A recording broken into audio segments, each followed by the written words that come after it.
Hello everyone, hope you're doing well. Today, on the 2nd of November 2020, the birthday bundles have begun for War Thunder. Yes, the anniversary of War Thunder is upon us, and it's time to have a look at the deals that are on offer. Now, the deals that are here are incredibly similar to the summer deals, apart from one little itty tidbit. The summer sales actually had access to you being able to pick up a ground premium and a helicopter premium, where now, if we just have a look at the birthday bundles, all they've done is done the aircraft and also done the tanks. So unfortunately, unless you have a look at the store itself, which does have a few discounts for specific helicopters, mainly the ones which are leaving the game, then this means that if you want helicopters, you can't get them in a bundle form, which is kind of sad and also gives us less options. They have changed a few of the packs since the summer sale though. The first one that they've changed is this one, the British one. They've added the Roycat 105 and the Hunter FGA 9, where before it was the Shotcal Delay and also the Hunter FGA 9. The Swedish one has also changed. The CV90 105 has been added to it instead of the STRV 103-0. So I've changed a few of them around, and what I've done is I have created a spreadsheet with all of the items in it, and there will be a link to it in the description if you want access to the spreadsheet. Basically what it does is it just breaks down the costs of each of the packs. They've made all of the bundles uniform now, basically meaning that if you have a look at everything is pretty much the same cost when it comes to all of the packs, $54.99 when it comes to US. And all of the GE and premium time is also standard. So everything across the board when it comes to the vehicles, they are all technically the same cost. The only thing that changes here is of course the Hawk, the STRV81 and the other GE premiums which are added back to the game. So for every single pack when it comes to the general bundles that are available, as you can see, the cost is $54.99. The GE cost overall is $26, $49.99 for the premium time. This means that the vehicles themselves collectively cost $18.60, and then per vehicle is $9.30. So each of these packs, each of the vehicles is worth approximately $10 if you want to see it like that, and that generally means that now you can make a little bit more of an informed purchase if you are interested in being able to use these vehicles. I will give my opinions on every single pack when it comes to these bundles, but I'll also want to point you towards some other stuff beforehand. I've also done a breakdown of the cost of the new GE premiums which are coming in, and as you can see, a lot of them are quite expensive and even more nearly as expensive, I should say, as the bundles. So I'm not sure about these ones, apart from maybe the H81 and the STRV81. The other bundles are definitely much better offers. You get a lot more bang for your buck taking one of these bundles instead of the GE premiums that are coming back. Maybe it might be worth waiting for a 50% off in those regards. So let's get into the vehicles themselves and also a few more deals. So the first thing is, once again, we talked about the GE premiums coming back. There is also the T34 prototype. The T34 prototype is coming back, but only for PlayStation and Microsoft Store individuals. So you can now, along with the German Sherman, be able to pick up the T34 prototype on the consoles. You get the T34 prototype, 2000 GE, and 30 days of premium accounts. The reason why I haven't broken it down in the Excel spreadsheet is because depending on your region, the price changes quite a lot. So therefore, breaking it down is probably not the best idea from my end. So check your local PlayStation Store or Microsoft Store and see how much it is, and then just, take away the GE and the premium account from it using the general scales. Then also, there are a few packs which are going to be discontinued from the store. So there are a few helicopters and also a ship. So the H1S Cobra is going away, the Japanese premium heli. The G-Lynx is also disappearing. The EC665 Tiger Hap is disappearing, which is very much a surprise. And then the Genieri is also going, the Italian naval destroyer, which has definitely had a bit of a rough time of it, if I'm honest with you. Been a bit of a rough time for the Genieri. After I personally personally used it to grind out quite a lot of the Italian tree. I would say it is a bit of a rough one, but if you are interested in these vehicles, a lot of them are on offer right now in the store itself. If you go to the store page, you can have a look, and you can see that a lot of the store items, which are single individual packs, are 30% off, and anything that is ranked 3 and below is 50% off when it comes to individual packs. So stuff like the Black Shark, obviously the K50, the Hunter, the CV90, stuff like this are 30% off, whereas if you get something such as, let's see if we can find it, if we get something like the Pacific campaign, they are right now 50% off, along with stuff like the Scout Pack, which I tell you what, if you've never had the Scout Pack or you've never used it, this little machine, the Panzer II-H, or the Panzer whatever the hell it is, it's basically a fun little scout tank with a 50mm gun.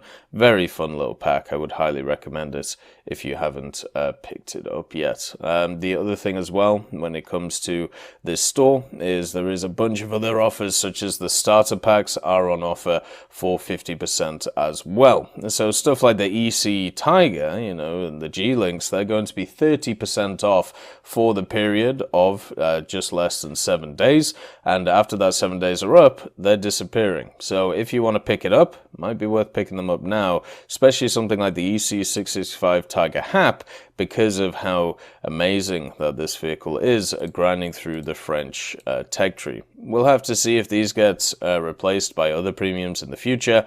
My guess is yes, they will be.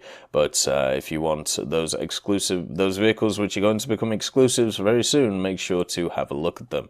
So, time to get into the bundles themselves. First one is, of course, the Soviet one, $54.99. Technically, this is cheaper than the summer bundle. The summer bundle for this was $55, so we're saving 1 cent. Isn't that wonderful? So this pack includes the T55AM, the MiG-17AS.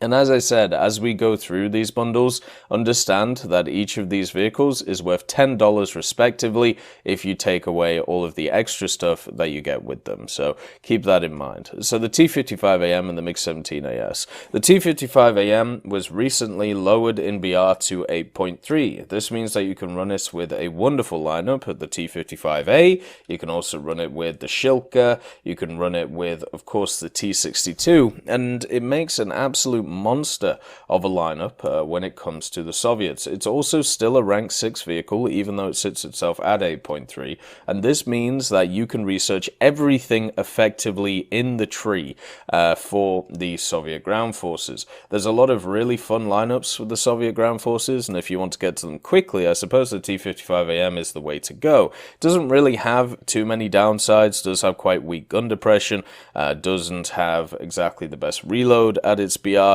and mobility when it comes to reverse is not great, but when it comes to general armor, gun handling with the stabilizer, has access to APFS-DS, has access to pretty much everything you would want out of a premium, gives you a little bit more survivability on top of the gun itself, which is really nice. A lot of other premiums don't give you that. It's a slam dunk for me when it comes to the game. The T55AM seems like a wonderful vehicle, and also because it's A3, you stay away from the 9.7 brackets, which can be a little bit rough, especially for a lot of premiums because they sit around 9.0. The MiG-17AS is a straight better version of the MiG-17 because it gets access to air-to-air missiles. It also gets access to a few little other things as well when it comes to its engine, which makes it quite good. So overall, the MiG-17AS, I've seen a ton of them when it comes to aerialistic being played, and I've seen a lot of people do very well in it, and the fact that it has the extra use of the armament in the form of the air-to-airs makes it a pretty nice grinder. I would definitely say there's nothing really else at the Soviet high tiers which I would pick over this thing to be able to grind, through the tech trees, and obviously when it comes to the rank 5 USSR, it's able to once again grind the whole tech tree at 100% efficiency. A few other individuals have talked about the idea of rank 7 aviation coming in pretty soon, and I think that's a fair shout, especially when you look at trees like Britain, which is going to have 10 of the rank 6s when it comes to aviation. But one thing to also note is stuff like the MiG-17AS, just like the T-55AM back in the day, I'm pretty sure the MiG-17AS will go up to rank 6 when that new rank 7 is brought in, because that's what they did with all the ground vehicles. They moved them up from rank 5 to rank 6 when they brought in rank 7, so the efficiency of the vehicles will still be as good as before. So I don't think you have to worry too much on that. So this pack is a definite yes from me when it comes to the vehicles in it. The next one is of course the German one, so you get the L44 and the Seahawk. So this is a tale of two parts. The L44 is one of the better, or if not best, maybe second best in my opinion, premiums that you can buy in the game when it comes to top tier ground vehicles. The L44 has access to a 120mm, which has access to a round that you get at 9.7 normally in the form of the Leopard 2K. And because of this, you are able to go through pretty much everything that you can face, even if you go center mass. And because this thing has also access to thermals and a laser rangefinder, you can just sit wherever you feel like, go down the gunner sight, look for a flash of white, and bang, shoot the gun and annihilate whatever you find. It's got great mobility when it comes to the vehicle.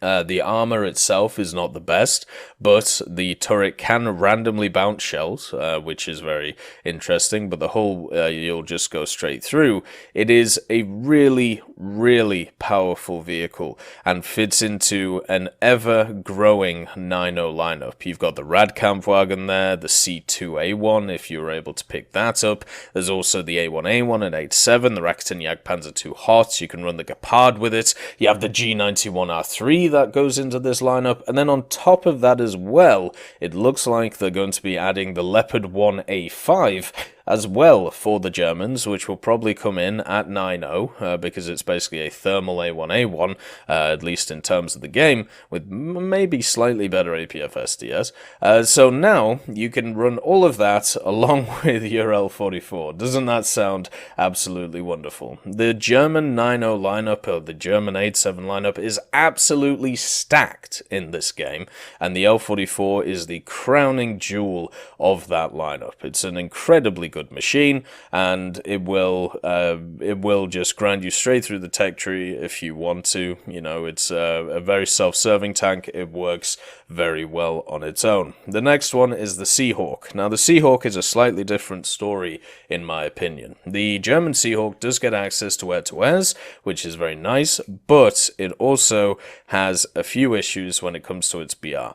One of the things about Air Forces is the fact that this machine sits at a BR where it faces a lot of 8.7s and a lot of around that area. And because of the general power of the engine of the Seahawk, it turns into a defensive fighter because it cannot keep the energy required to actually energy fight against a lot of these machines. So you end up in a situation where you have to fly very defensively a lot of the time to be able to survive.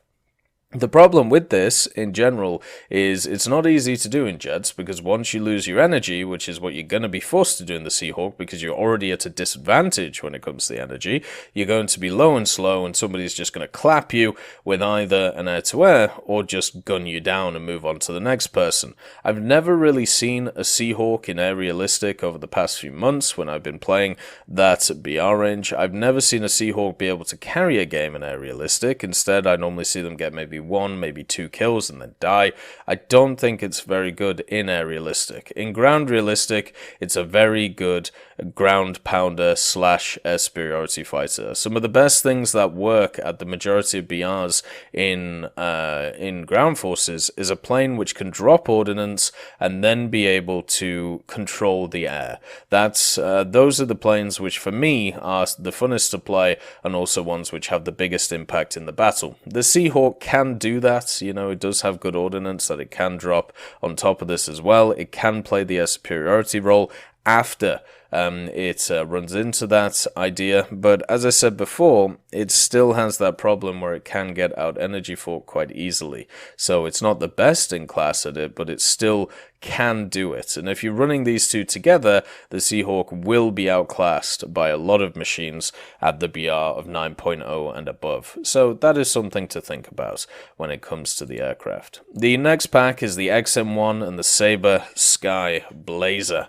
So the XM1, when it comes to this vehicle, it is touted as the best MBT in the game when it comes to premiums. And I think right now, I still would say yes, it is the best in the game. It is able to really put together the ideas of APF SDS, stabilizer, maneuverability, thermals, basically everything that you want out of a high-tier MBT, the XM1 has, just at a slightly less level than a few guys at 9.7 and 10.7. One of the things to also note about the XM1 is because it sits at 9.3 right now, the GM version, the Chrysler version actually sits at 9.0, which is kind of funny, but the GM version, the fact is, because it sits at 9.3, it stays out of that top tier 10.7, 9.7 brackets, so you can't face top tier, top echelon vehicles in this. The worst thing you can face in this is something like a Type 90, and yeah, the Type 90 will run over you, but you got to remember, it's a whole BR above you. It should run over you. So with the XM1 GM, it's a great pickup. It's a really, really fun vehicle to use. You can run around with your head cut off and just shoot things with your thermals and hope for the best, or what you can do, because you have APF SDS and decent survivability, you can sit at the back of the map and do whatever you want. See it as kind of a mini Abrams, and with the addition of stuff like the Striker coming to the game, and with the addition of so many of the other things coming to the game, it's a decent pickup because of the fact that the ever expansion of the American tech tree is going to happen. One of the things you must understand is when it comes to new mechanics on new vehicles, America is very much spoilt in that regard for good reason. It's one of the most popular nations in game. There's a lot of people who play America, and the XM1 will always be value for that because they're always going to add new vehicles to the nation for you to be able to grind out. The 9.3 lineup for the Americans is also pretty strong. MBT-70 is a very nice vehicle. You can also run some of the M60s if you really feel like it, but I would much prefer having the mobility of the XM803, and as a backup to the 10.0 lineup of the IPM1, the M1 Abrams, the XM1 isn't too bad as a game finisher because it can run around, get caps, and try and keep dominating the battle using its speed. The F-35, the Sabre Sky Blazer, I definitely feel is a slightly different story. I personally haven't had a good time in a lot of the Sabres recently, mainly because you just become low and slow, and the acceleration that you have is not good enough to be able to once again get back that energy advantage. You know what I said about the German machine, the Seahawk. I feel very much similar with the Sabre. Once you get to that area where you've had to turn a few times, then you just become absolutely useless. The Sky Blazer, though, does get access to some nice secondary weaponry, which is useful in ground realistic, but in air realistic, I'm not sure how I feel about this plane. You know, it has access to 50 cals, which sometimes work, sometimes don't at high tiers. You get a lot of sparks, let's call it, especially if you don't use tracer belts. So, for me, when it comes to the F-35, I suppose it would be a nice grinder to be able to get to all of the American jets, like stuff like the F4E and the F4C and all of those wonderful rank 6 machines, but I think stuff like the F-89s and also the A2D might be a much easier route because you don't have to face all of the other premiums that stuff like the F-35 do face. The F-35 is going to need a lot more skill than playing something like an F-89 or an A2D, where it's much more turn your brain off time and see what happens. So yeah, it's definitely a tough call. The XM1 is a yes. yes, but I would say the F-35 is a no. When it comes to the birthday bundle for the British, you got the Hunter FGA-9 and also the Roycat 105. Now, after playing the Roycat 76 quite a lot, one of the things that I've realized is the 76mm does hardly any damage when it comes to the Roycat 76, but the 105 doesn't have that issue. It has two large upgrades over the 76, which is in the tech tree. It gets access to the 105mm and also thermals. So this means you can get to areas quite quickly, use it as an aggressive scout. If anybody pushes you, you put a big 105 hole in them, and it works pretty well. But it is limited by the fact that it has wheels. On desert conditions and winter conditions, the Roycats are incredibly slow for what they are. And this generally means that it takes you way too long to get to positions, and therefore you are pretty useless. Now, a lot of maps nowadays do not just have the dry mud feel or the tarmac feel that some of the old maps do. They've been adding a lot of desert maps, a lot of winter maps, and what this means is the Roycat 105's value goes down and down and down. Now, we'll have to see in the future if they add more maps which favor it, but generally, if you don't have specific conditions, the Roycat 105 can feel incredibly sluggish. When it comes to the lineup around it as well, the lineup around it as well of chieftains have a very specific playstyle and don't have a very good win rate because of the fact that they're quite slow. Even though you can do really well in them, you cannot dictate the battle. So the Roycat 105 can give you the speed that you need to dictate the battle, but only on specific maps, and that is the problem. The Hunter FGA-9, I've never personally played it myself, but I've played against it quite a lot. It seems like a vehicle which is able to always maintain energy advantage if it allows, if the pilot allows it.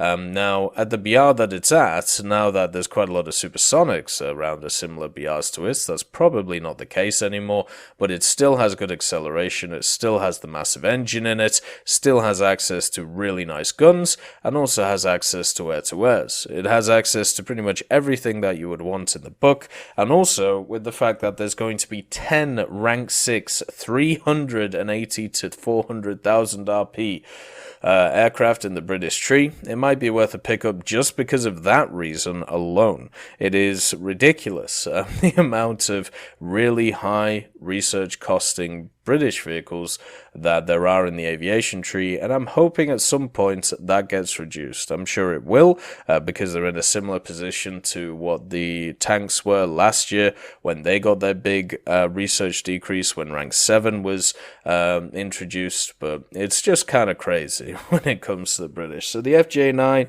could be very useful for getting through those vehicles.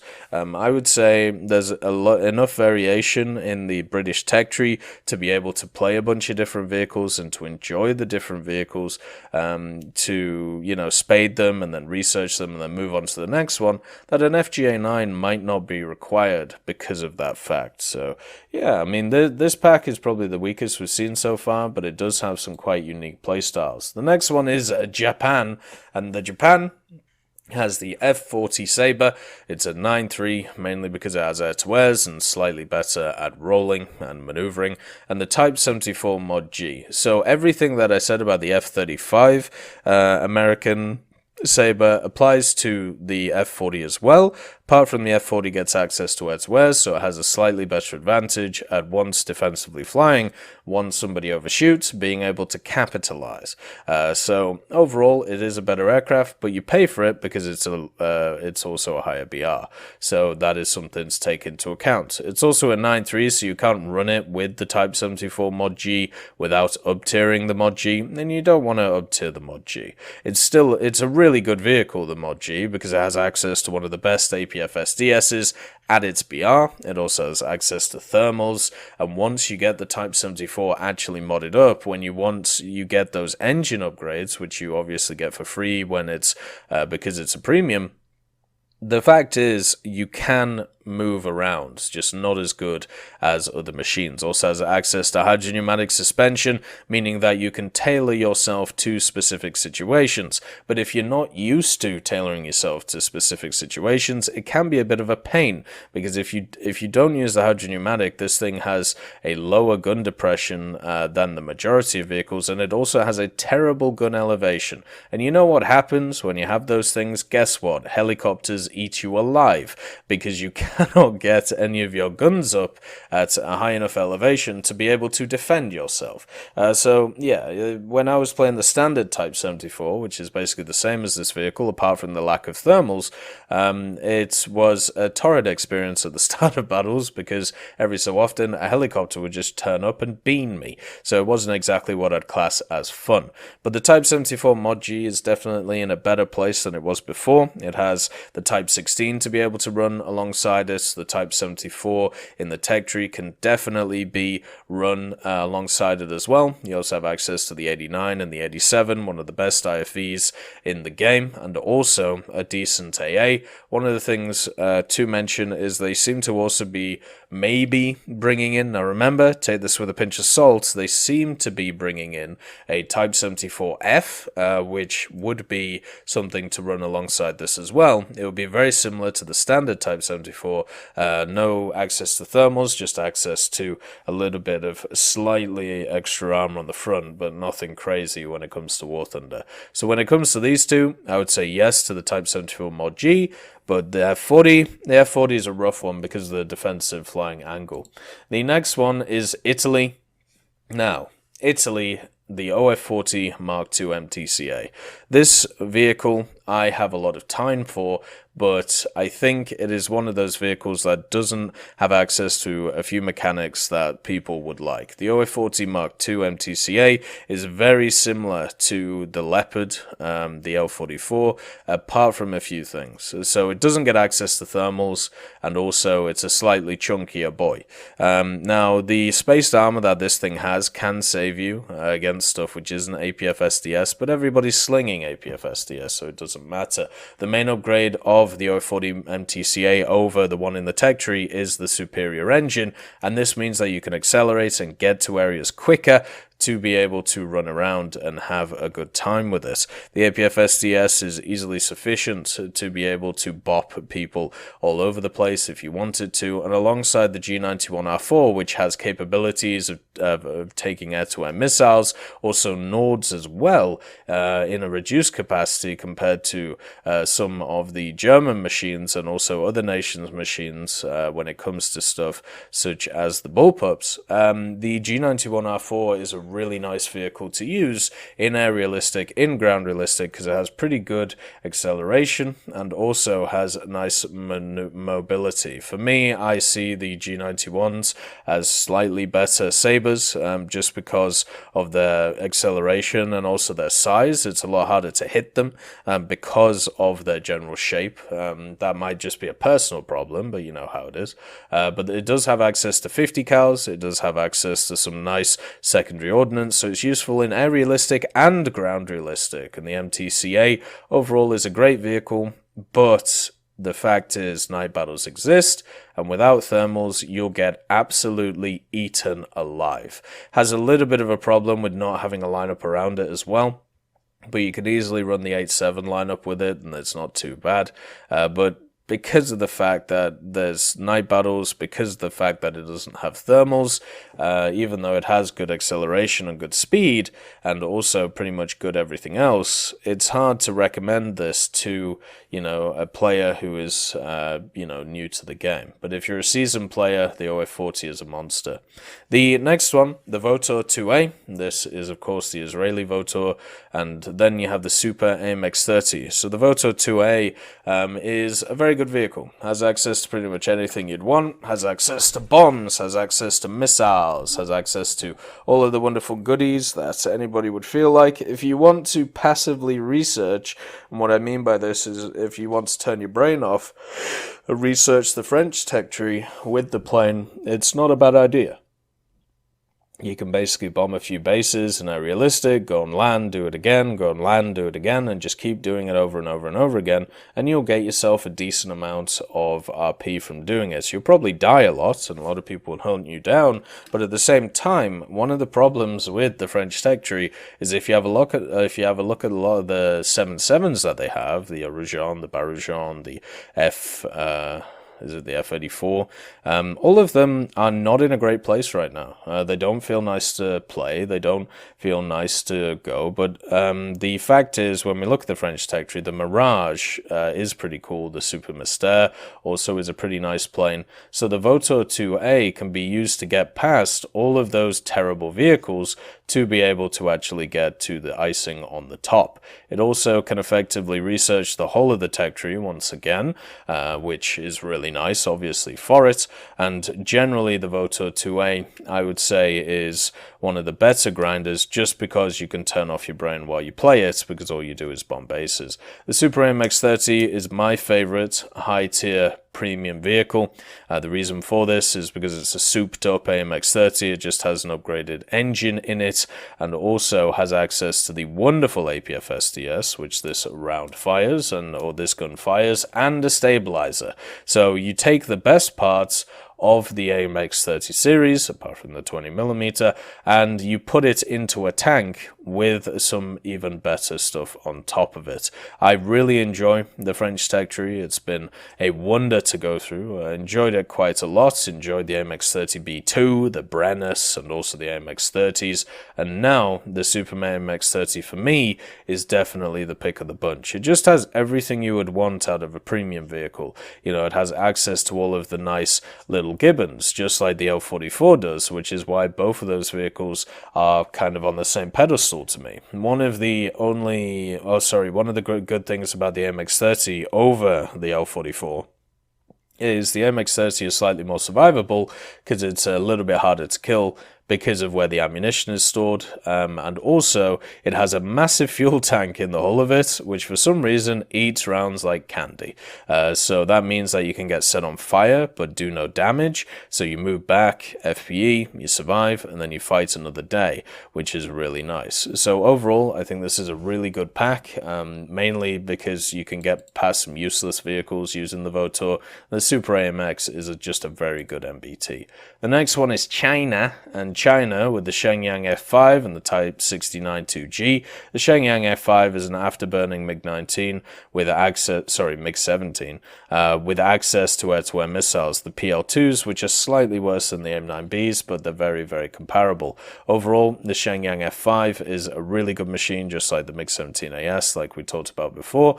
And I would say it's actually slightly better than a lot of the machines that it finds at its BR. There is also an authentic decal going around right now where you need to get yourself 10 air-to-air kills with the Chinese. Guess what? The Shenyang F5 is a pretty good pickup for that stuff. At the same time, the T69-2G, this machine doesn't have access to thermals. It also gets access to a very weird round, which I suppose is designed to knock out helicopters, but I don't think it will. The main thing is it has APF SDS, it has extra armor on it. It doesn't have access to thermals though, which is a little bit of a problem. It also has a bit of a rough turret rotation and also mobility in general. There's a reason why it's lower than a lot of the other premiums, but at least you have access to stuff like the Type 59, the Type 69, so you can run it in a decent lineup. The Shenyang F5 for me is definitely worth it. The Type 69 2G is a no. The last pack is Sweden. Now, this Swedish pack is a no-brainer. The CV90-105 TML is the most broken premium in the game. This comes from me, who I have played the CV90-105 over the last few months or so. What I was doing is I was spanning through the Swedish tree, and I finally got to 9.7, and I was like, oh, well, the CV90-105 doesn't really have a lineup because it's sat at 9.0, and there's a few vehicles at 8.3. You don't want to up-tier stuff like the STRV-104 to 8.3, so effectively the CV90-105 is a 9.7 vehicle because of the fact that you can't run it by itself. Really, unless you want to run it as an independent with backups and then, with planes. The CV90-105 has access to Gen 2 commander thermals. Gen 2 gunner thermals. So basically some of the best thermals in the game at 9.0, effectively 9.7. Has access to an APF-SDS round with the 105mm, has very odd armor which bounces a bunch of APF-SDS, especially off that front plate, has great mobility, has really good sighting, has really good scouting, has pretty much every trick in the book that you would want from a premium. The only thing that this doesn't have really on its side is the ability to have crazy gun depression, but it still has very, very good gun depression. The CV90 105 is easily the best premium in the game at its BR. The second best, in my opinion, is the MX-30 Super, then the L44.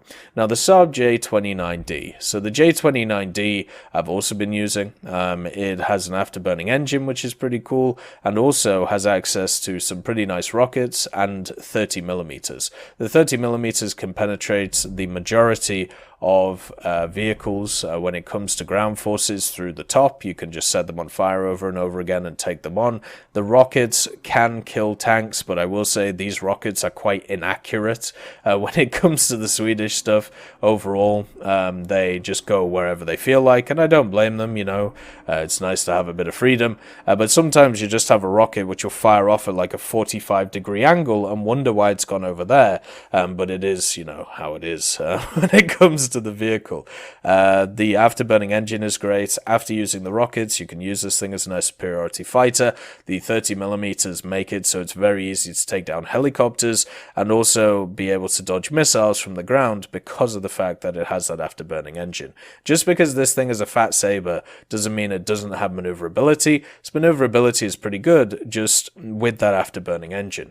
Got to make sure that you don't burn too much fuel though, because there's been many times where I've run out of fuel because I haven't really been paying attention. Overall, this is the best pack out of all of them, easily. The CV90 105 is ridiculously good, and the J29D is really good in air realistic and also ground realistic. You just got to make sure not to get caught at low energy, which is easy to do because you have ridiculous acceleration. So those are the packs that are available. Those are my recommendations when it comes to them, and also when it comes to other stuff, there is a decal which is available. You will receive an honor roll decal, which is this one right here. If you log into the game from the 2nd of November to the 9th and gain at least one victory, and at the same time you own all the vehicles included in these bundles, so there you go. You can get yourself a wonderful little decal, and also the title honor roll, which is nice. But I would say the birthday sale, slightly disappointing because there's no helicopter packs, but my guess is those are going to come back in the Christmas sale. I think overall, most of these packs are very much positive, and I would definitely recommend picking some of them up if you haven't before. Anyway, as always, thank you for watching this video. Hope you have a wonderful day. I'll see you later. I'd just like to thank Trigger Hippie, Universe, Conte Baraka, Elove Goat, Eugens Terry, Ambrosius McClellan, Daniel Stanton, Martinez, B. Young, Hans, and Samuel Slick for supporting the channel.